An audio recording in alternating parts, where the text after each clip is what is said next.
Tecnologias sociais, ciências e política. Esse é o tema do ciclo de conferências ILEA de hoje. Na segunda parte do programa, a professora da Escola de Administração da URGS, Rosinha Carrion, fala sobre a gestão social e relaciona com o tema da palestra.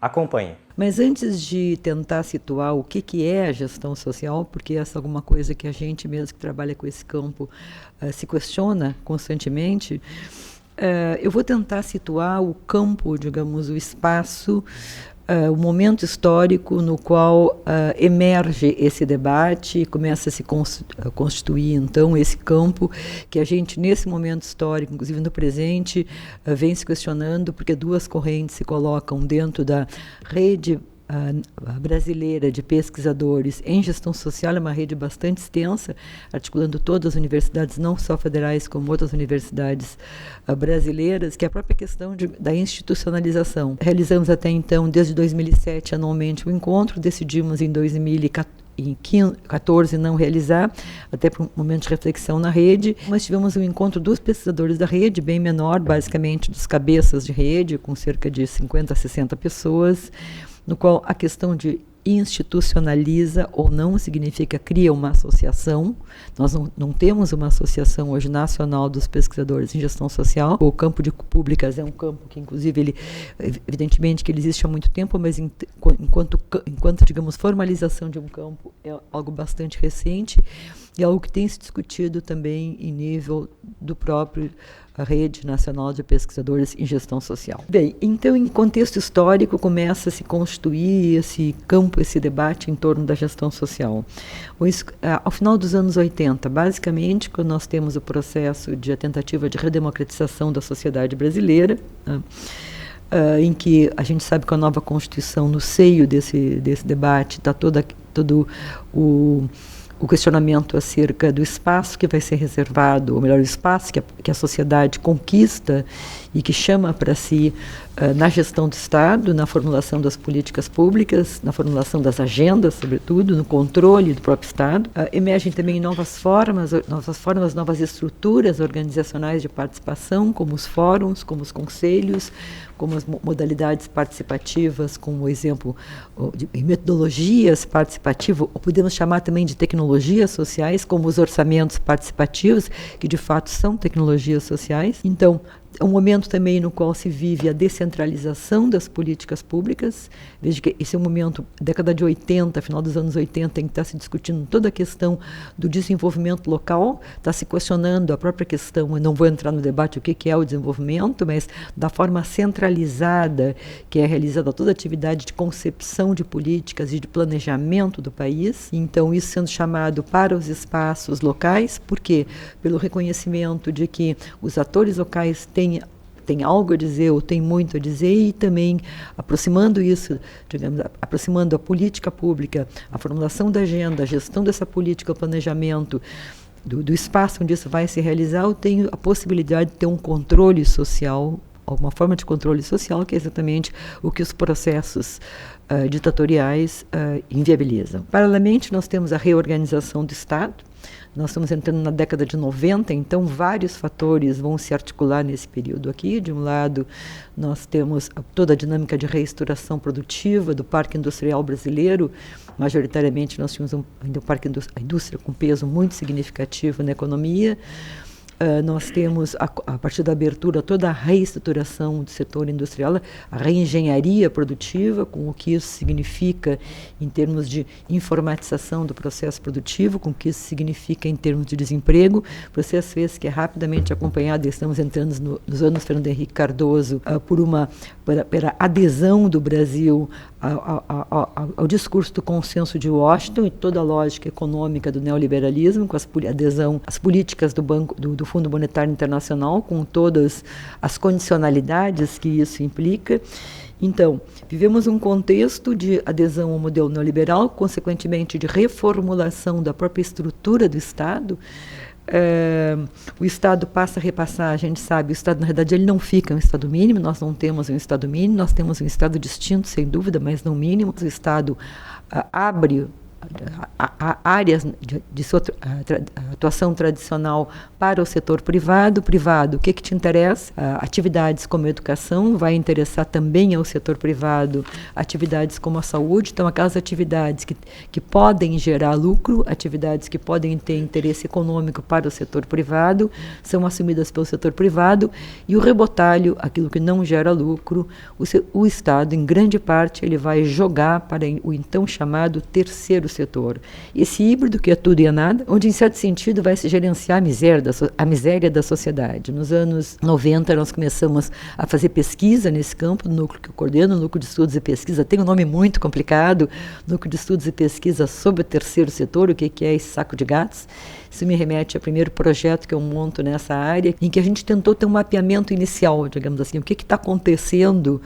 Então, na realidade, a desorganização desse setor começa a nos chamar a atenção, uma necessidade, esse é o primeiro momento que nos chama a atenção, digamos, a necessidade de começar a aportar algum tipo de capacitação, sobretudo face à responsabilidade que o Estado passa, digamos, um dia nem a repassar, mas a tirar para essas organizações. Bom, por outro lado, também as empresas, por sua vez, dentro de toda a lógica da qualidade, da gestão por excelência, elas percebem, elas querem, digamos, também, de certa forma, ganhar um certo status político e começam a fazer incursões na área social, mas incursões de uma forma mais sistematizada. Em 1995, as empresas privadas, 40 e poucas, os maiores grupos nacionais privados, se reúnem em São Paulo e criam o GIF, Grupo de Instituições, Fundações e Empresas, que é para pensar estrategicamente a intervenção do setor privado na área social. Bem, de outro, em tempos de redemocratização, entre aspas, nós temos, então, também as empresas tentando entrar firme nessa área,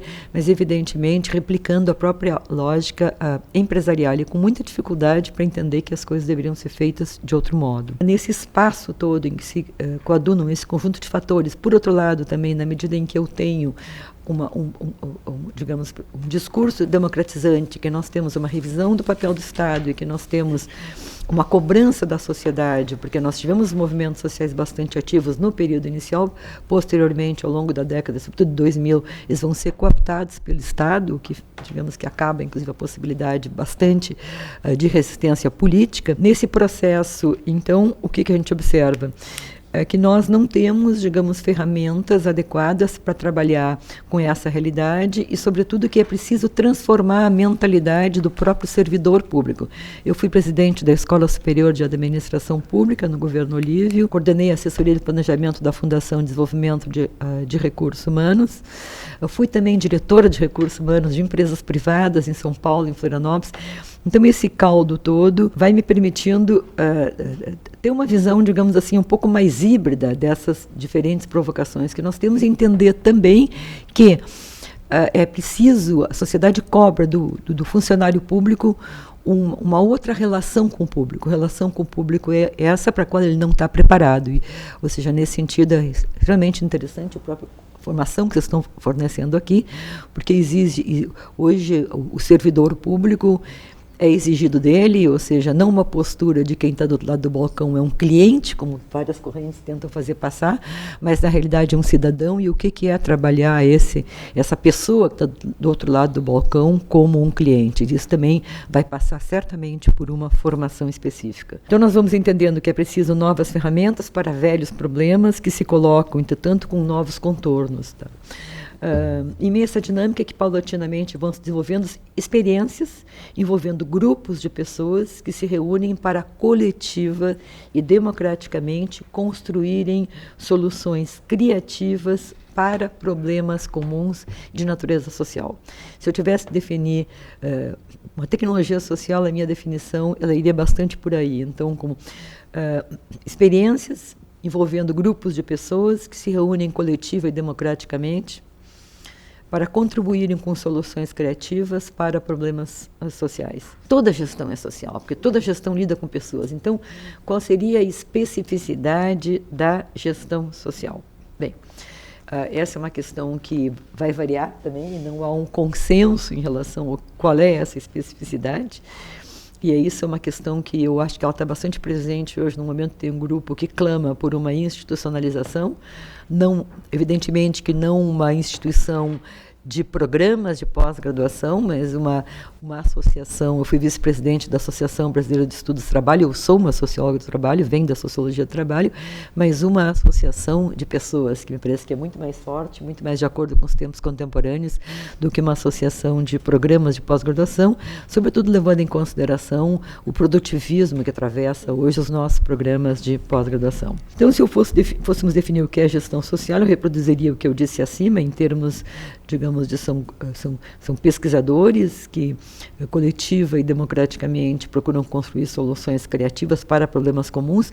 Há marcadamente a presença de pesquisadores que vêm do campo da administração, algumas pinceladas de pessoal que vem da antropologia, ou da sociologia, ou da ciência política, embora nós tenhamos pessoas muito significativas, como Paul Singer, como Adalgisa Esposati, como outros que vêm de campos mais de ciência política ou políticas públicas. Mas eu diria que um marco fundamental da gestão social é a consciência de um problema cuja solução não pode ser encontrada nem construída de modo individual e que requer relações simétricas, no sentido de evitar-se hierarquias estruturadas a partir de capitais prévios, sejam capitais culturais, capitais econômicos, capitais sociais. As relações sociais sempre são relações atravessadas pela questão do poder, sobretudo relações dentro da academia, o que envolvem acadêmicos são relações baseadas em conhecimento, num conhecimento acadêmico. E uma grande questão que nós colocamos em gestão social, se vocês forem pensar, digamos, a nossa formação, a formação dos colegas aqui, professores, a formação, digamos, dos professores daqueles que são alunos. Geralmente, onde é que ela foi feita? Ela foi feita na Europa, ela foi feita nos Estados Unidos, portanto, ela foi feita nos centros eurocêntricos, como dizem alguns estudiosos, Quijano, Grossfogel e outros, que na realidade têm uma visão de colonização do mundo. Então, de certa forma, nós temos um pensamento colonizado, nós temos um pensamento hierarquizado. E para a gestão social é fundamental, digamos, esse processo de construção coletiva do conhecimento, que ele se dê dentro de relações o mais simétricas possíveis, ou seja, parte de um reconhecimento que há uma pluralidade de saberes e que a construção de um saber maior só pode se dar através da intercomunicação, da construção, do compartilhamento desses saberes, da construção de alguma coisa nova a partir disso. E se for haver, digamos, algum tipo de destaque, não vai ser um destaque por hierarquias formais, vai ser um destaque por reconhecimento da contribuição significativa que A ou B possa dar. Bom, quando eu digo que a gestão social, ela digamos assim, se embasa nessa consciência de um problema e que a solução tem que ser coletivamente construída através de relações simétricas, tá? Evitando-se a hierarquia a partir dos capitais, bom, evidentemente que eu estou falando de uma proposta utópica, nós não podemos esquecer Bourdieu com tudo que ele nos traz, no sentido de que as pessoas estão em posições sociais e que as pessoas jogam com esses capitais sociais. E não podemos pensar não podemos, digamos, associar o mito do bom poder aos pesquisadores de gestão social. Não, eles estão dentro desse contexto, portanto, eles sofrem as mesmas influências que qualquer pesquisador, e que eles podem tentar ter uma vigilância epistemológica bastante significativa, tendo consciência de como nós tendemos a reproduzir o próprio sistema que nos oprime. Então, a gestão social tem um caráter utópico,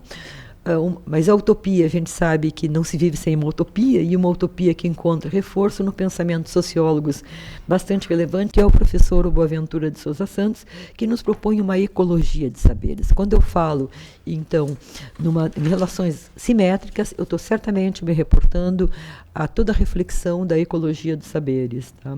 Como uma condição para uma vida em sociedade mais equilibrada, para a possibilidade de construção de equacionamento para problemas de forma coletiva. Bom, na realidade, problemas nunca se resolvem, problemas eles se modificam. A gente vai, na realidade, sabendo lidar com a forma como eles se apresentam em determinado momento. Então, uma ecologia de saberes que significa igualmente a luta contra toda forma de preconceito, ao mesmo tempo, o reconhecimento de que todo saber é um saber falado, como tal, ele é um saber, digamos, desde um ponto de vista, né? Bem como que o conhecimento produzido no centro não dá conta da realidade do sul. Recapitulando, a gestão social se constrói como uma resposta à necessidade de dar respostas a desafios sociais, Desafios sociais esses que se compreende que não se pode dar uma resposta de forma individual, não se consegue dar uma resposta de forma individual, o que significa, sobretudo no presente, a consciência da crise que atravessa o processo civilizatório e do que ela significa para a integração social, esse tema tão caro para a sociologia, esse tema tão caro ao nosso grande mestre Durkheim. Ou seja, a gestão social tem consciência também que hoje o processo civilizatório vive uma crise que coloca em risco a sobrevivência da própria sociedade, da própria vida.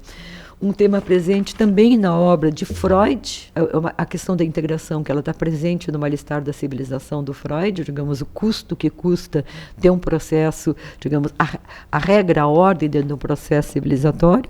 Está presente também dentro da obra de Norberto Elias, sem dúvida alguma, dentro da obra de Simmel, apenas para referir alguns sociólogos clássicos dos nossos mestres. Enfim, talvez por ser socióloga, uma socióloga em uma escola de gestão, entenda a gestão social na contemporaneidade como um produto de reconhecimento, de um lado, que toda atividade humana, aí incluída, evidentemente, a produção e o trabalho, passa necessariamente por processos decisórios. Eu não tenho atividade produtiva, eu não tenho trabalho, sem que isso passe por um processo decisório, sem que isso passe por alguma forma de organização do trabalho, seja autodeterminada, subdeterminada, sem dúvida alguma que eu preciso de uma racionalidade, de uma organização do trabalho, e sem dúvida alguma também que eu não tenho produção, eu não tenho trabalho, tá? Sem alguma forma de coletivo, sem alguma forma de coordenação das ações. Bem como que na origem da crise que afeta a humanidade no presente está um determinado modo de acumulação, um determinado modo de produção, mas, sobretudo, um determinado modo de distribuição. Nós não temos problema de falta de alimentos no mundo, o que nós temos é um seríssimo problema de distribuição, a forma como está concentrada a riqueza e a forma como o capital ele é, digamos, não reinvestido na produção.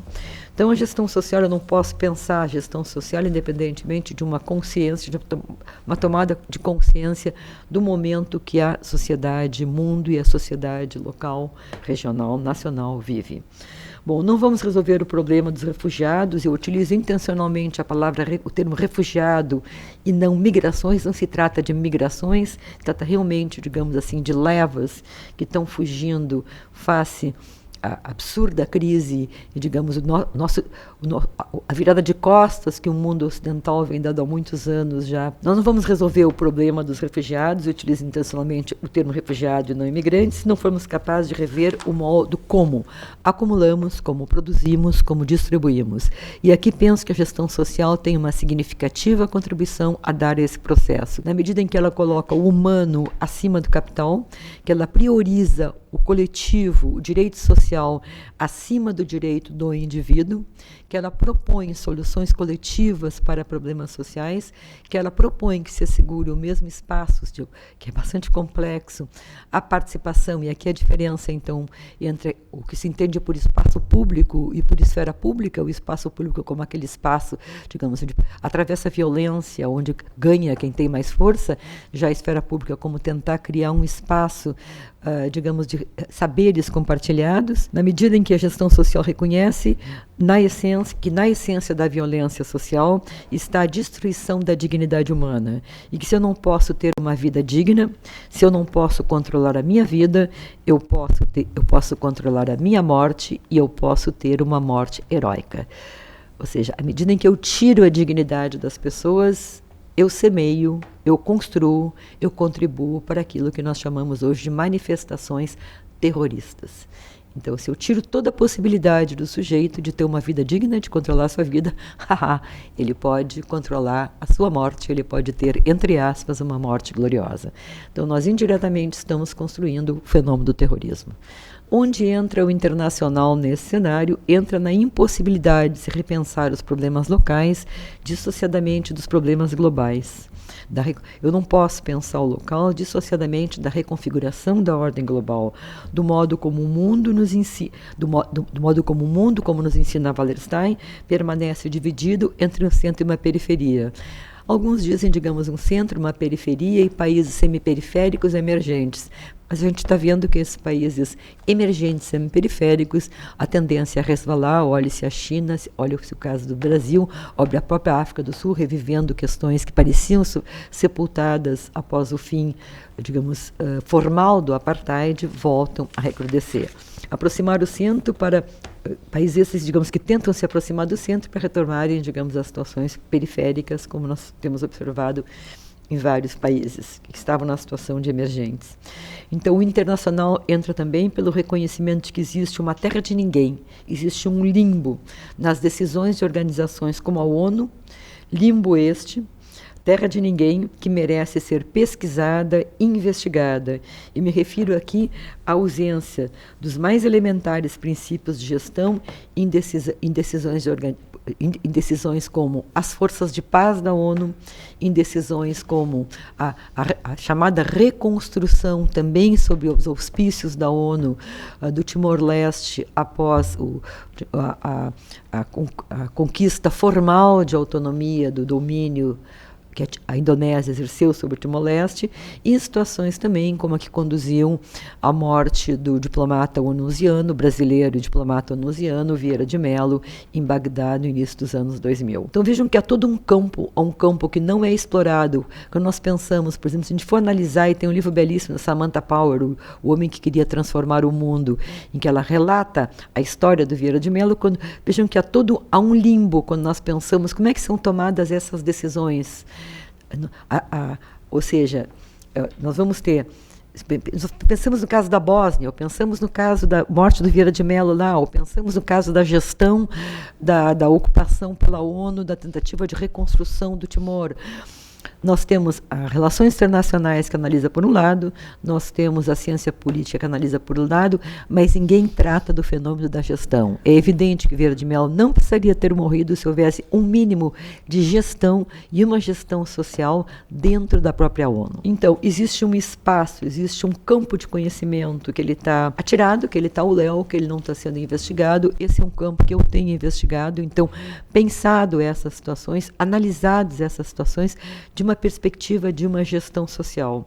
Isso tem me levado também, trabalho com a África já há bastante tempo, inicialmente a convite do Canadá, uma pesquisa mundial, no qual eu coordenei para o Brasil, inicialmente com países francófonos, e como eu sou brasileira, meu interesse era me aproximar da realidade brasileira.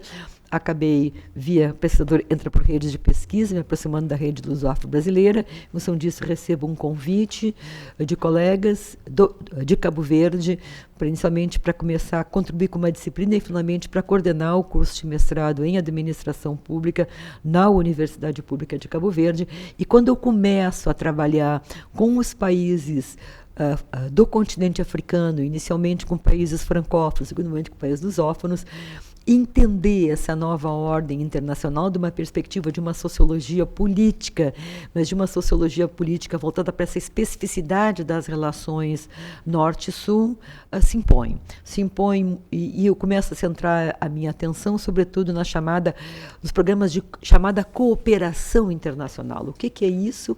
Aonde isso está levando?